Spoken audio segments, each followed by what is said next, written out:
Hoy nos metemos de lleno en la historia de una aerolínea que fue mucho, pero mucho más que aviones y rutas. Aeroflot. Efectivamente.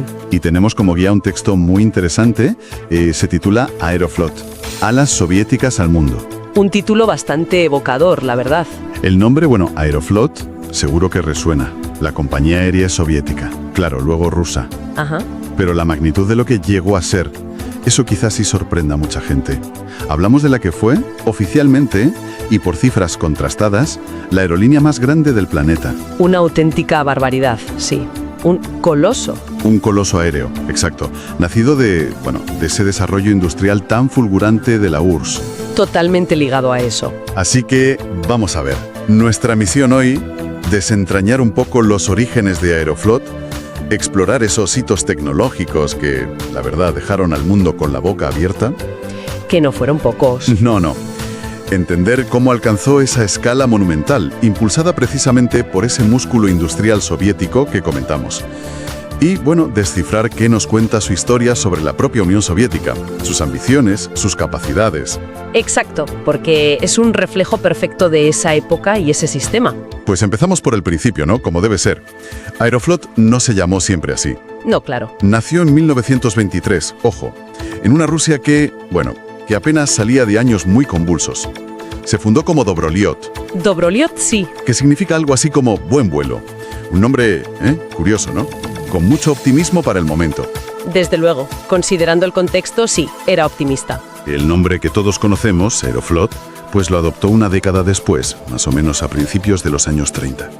Y aquí es donde, yo creo, la historia se pone interesante desde el minuto uno. Es que la creación de Dobroliot, pero sobre todo la explosión que vino después ya como Aeroflot, sí, no se puede entender sin el marco de la Unión Soviética.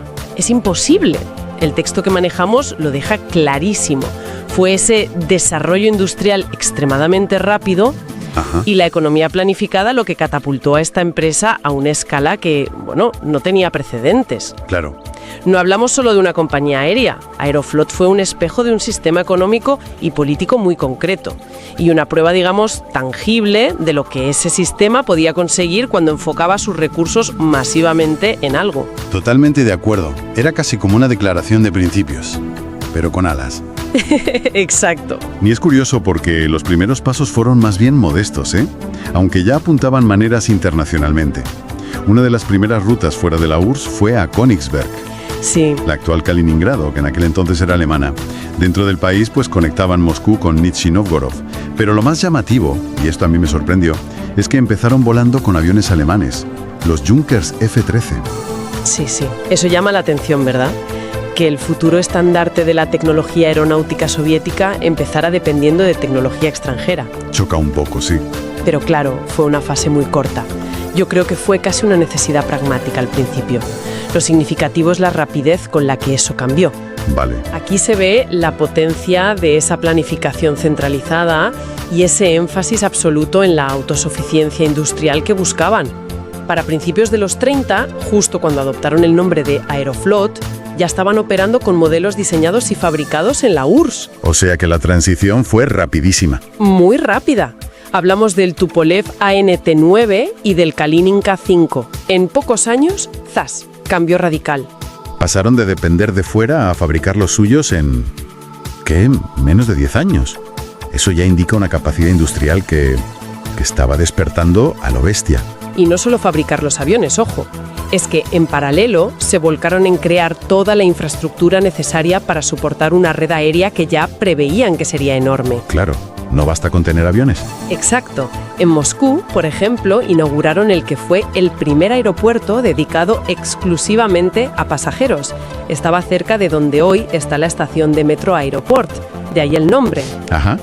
Y ojo al dato que nos da el texto. En su momento se describió como uno de los aeropuertos más grandes del mundo, con una capacidad operativa realmente impresionante para la época. Vaya. Esto no era simplemente construir un aeródromo, era sentar las bases físicas para una ambición aérea a gran escala, un reflejo directo de esa apuesta industrial masiva de la que hablábamos. Y entre tanto desarrollo técnico, infraestructura y demás, el texto nos da algunos detalles curiosos que le ponen un poco de cara humana a la historia. Sí, que siempre se agradecen. Por ejemplo, en 1939 aparece en Aeroflot una figura que podríamos considerar la precursora de las actuales auxiliares de vuelo. Ajá. No usaban ese término, claro. La llamaban señora de la comida. Muy descriptivo, sí. Muy funcional. Y lo más llamativo eran los requisitos para el puesto. El texto los detalla y son, de una precisión asombrosa. A ver, cuenta. No medir más de 1,62 metros y no pesar más de 52 kilos. Así de estrictos y específicos. Vaya tela. Sí, es un detalle que dice mucho, sobre los estándares de la época y quizás también sobre la imagen que se quería proyectar. Pero bueno, volviendo a la escala y la tecnología, que es donde Aeroflot realmente explota. El gran salto se produce después de la Segunda Guerra Mundial. Ahí es cuando empieza lo gordo, ¿no? Ahí es cuando empieza el crecimiento exponencial de verdad. El aeropuerto de Vnukovo en Moscú se consolida como el principal centro de operaciones del país y es en este periodo cuando llega un hito tecnológico que resonó en todo el mundo. Hablas del famoso Tu-104, ¿verdad? El reactor. Exactamente. En 1956, Aeroflot se convierte en la primera aerolínea del mundo en poner en servicio regular un avión de pasajeros propulsado por motores a reacción, el Tupolev Tu-104. La primera, antes que nadie. Antes que nadie. Y esto fue mucho más que un avance técnico, En plena Guerra Fría, fue una potentísima declaración de intenciones. Era la Unión Soviética diciendo al mundo, y especialmente a Occidente, miren nuestra capacidad tecnológica. Estamos a la vanguardia de la era del jet. Claro, tuvo que ser un golpe sobre la mesa tremendo.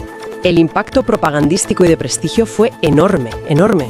Y no se quedaron ahí, porque el texto menciona que poco después batieron otro récord, esta vez de tamaño, ¿no? Así es, no paraban. A finales de los años 50, Aeroflot introduce el Tupolev Tu-114. Y este avión, fíjate, ostentó durante un tiempo el título de ser el avión de pasajeros más grande del mundo. ¿El más grande? Era un gigante cuatrimotor turbohélice, una bestia capaz de transportar a muchísima gente en rutas largas. Imagina el impacto, ya no solo tecnológico, sino visual, simbólico. ¿Ver llegar eso? Claro.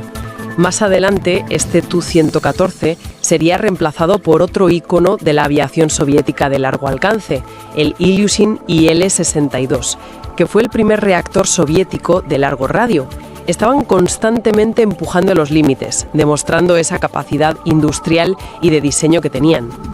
Y todo esto, estos saltos tecnológicos tan seguidos, primer reactor, avión más grande, no ocurren por casualidad. ¿Cómo se explica esa capacidad para innovar y producir a esa escala en ese momento? Pues mira, la clave, como ya apuntábamos antes, está en la prioridad absoluta que la economía planificada soviética le dio al sector aeronáutico. Hubo una inversión masiva de recursos, de talento. Le metieron dinero a espuertas, vamos. A espuertas. Las razones eran varias y se reforzaban entre sí. Por un lado, la necesidad práctica. Conectar un país con unas distancias internas descomunales como la URSS, el avión era vital. Claro, para la cohesión territorial y económica. Fundamental. Pero por otro lado, y quizá igual de importante en el contexto de la época, estaba el factor prestigio. La Guerra Fría. Exacto. Cada nuevo avión, cada récord batido, era una victoria en la carrera tecnológica y propagandística contra Occidente. La aviación era un escaparate perfecto para mostrar el poderío del sistema soviético. Entendido. Era una mezcla de necesidad interna y proyección externa. Muy lógico.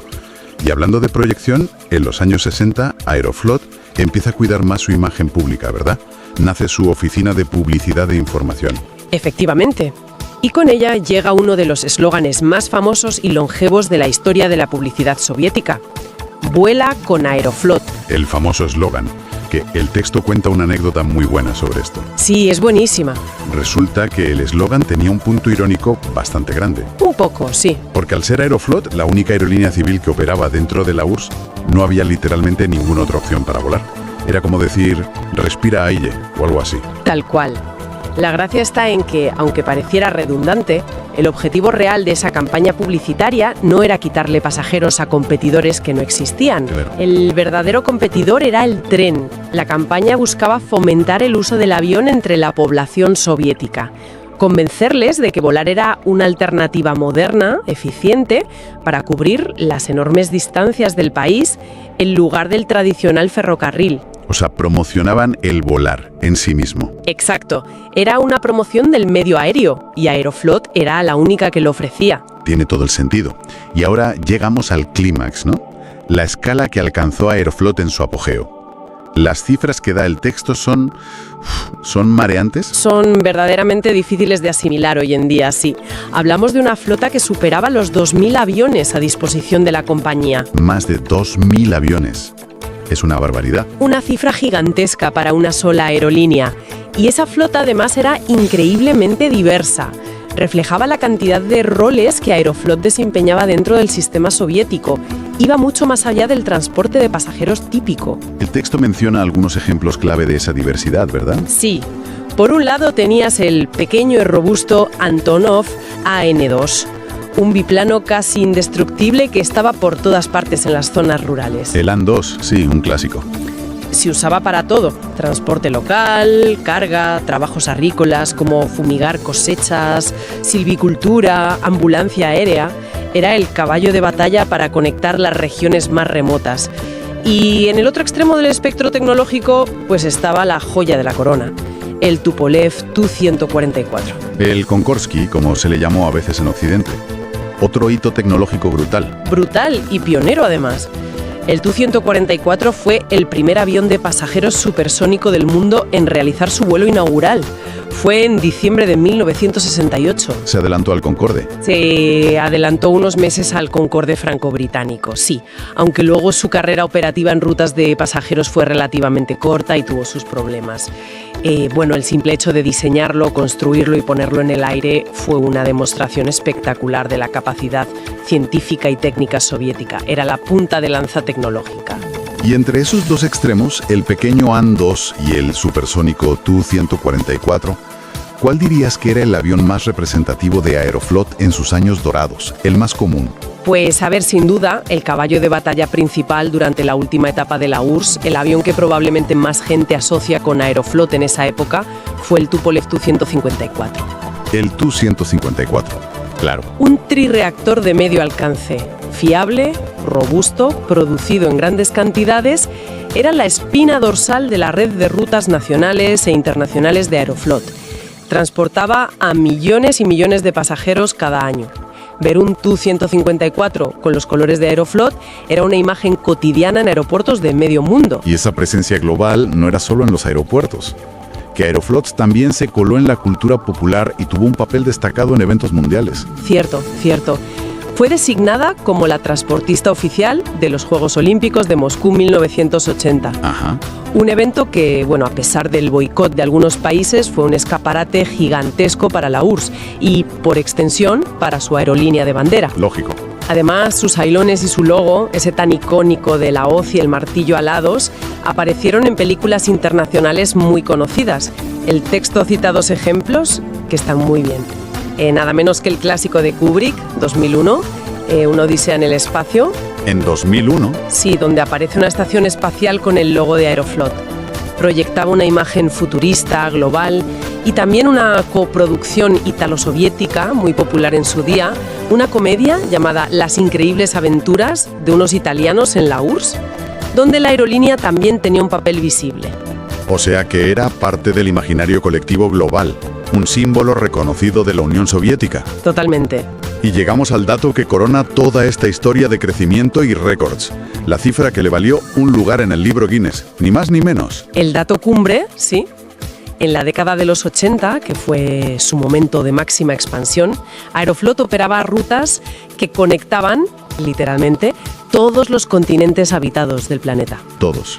Y lo más asombroso, transportaba anualmente a 120 millones de pasajeros. 120 millones. 120 millones de personas en un solo año.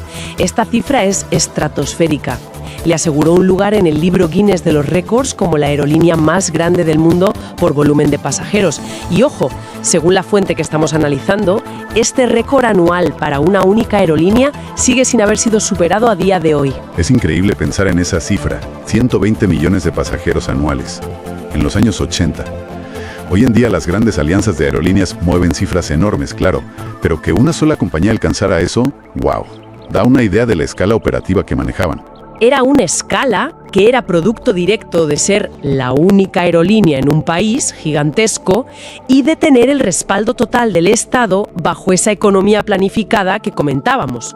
Cubría desde el vuelo local más pequeño, en un AN2, hasta las rutas intercontinentales más largas.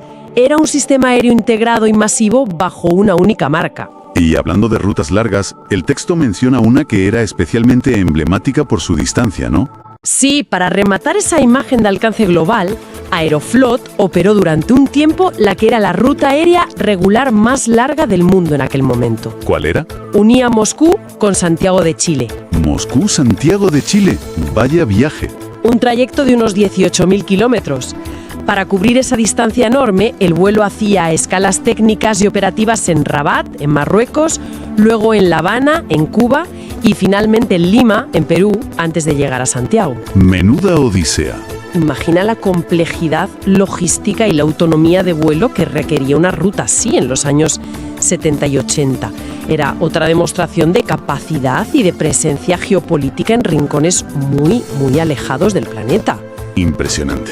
Desde luego, la historia de Aeroflot es mucho más que la de una simple aerolínea. Entonces, recapitulando un poco todo lo que hemos desgranado, ¿cuáles serían las grandes conclusiones que podemos sacar? Pues a ver, creo que hemos trazado un viaje fascinante. Desde unos inicios modestos con aviones extranjeros, vimos cómo Aeroflot, totalmente impulsada por esa industrialización acelerada y la planificación centralizada de la URSS, se transformó en un gigante global sin parangón. Un gigante único.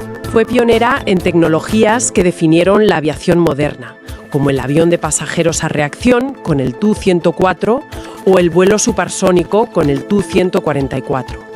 Batió récords mundiales de tamaño de flota y sobre todo ese récord increíble de número de pasajeros transportados, que según la fuente sigue vigente. Su historia es indisociable del ascenso industrial, de las prioridades económicas y de las ambiciones de proyección mundial de la Unión Soviética. Queda claro que Aeroflot fue mucho más que un medio de transporte, fue un símbolo. Sin duda, se erigió como un poderoso símbolo del músculo industrial y tecnológico soviético, un estandarte que se mostraba con orgullo al mundo. Internamente fue una herramienta crucial para conectar un territorio inmenso, facilitando la movilidad, la administración de un Estado tan vasto. Vital para el país. Y en el tablero geopolítico de la Guerra Fría, pues cada avance, cada récord, cada nueva ruta internacional de Aeroflot era una afirmación de poderío frente a Occidente. La escala operativa que alcanzó y sus logros técnicos pioneros, como ser los primeros con el jet de pasajeros o el supersónico, fueron hazañas realmente notables, directamente vinculadas a ese modelo de desarrollo dirigido y financiado masivamente por el Estado. Y esto nos deja con una reflexión final interesante, ¿no? Que el propio texto sugiere. Se subraya cómo ese desarrollo industrial extremadamente rápido y la economía planificada fueron los motores que llevaron a Aeroflot a esas cimas, incluyendo ser pioneros tecnológicos. Esto nos invita a pensar. Exacto. Nos plantea una pregunta relevante sobre la relación entre sistemas económicos y políticos e innovación o grandes proyectos nacionales. Sí. ¿Qué nos dice el caso de Aeroflot sobre cómo un modelo de economía centralizada y planificada puede, bajo ciertas condiciones y con prioridades muy claras, impulsar avances tecnológicos espectaculares y alcanzar metas de escala masiva? Es una buena pregunta. Y, por supuesto, ¿cómo se compara esto con el desarrollo de la aviación en otras partes del mundo, como en Occidente, donde primó un modelo más de mercado, de competencia entre empresas privadas durante el mismo periodo? No hay una respuesta única ni simple, claro está. Pero el contraste de modelos y resultados en un sector tan estratégico como la aviación durante el siglo XX es, sin duda, algo sobre lo que vale la pena reflexionar. Desde luego, un tema para seguir dándole vueltas.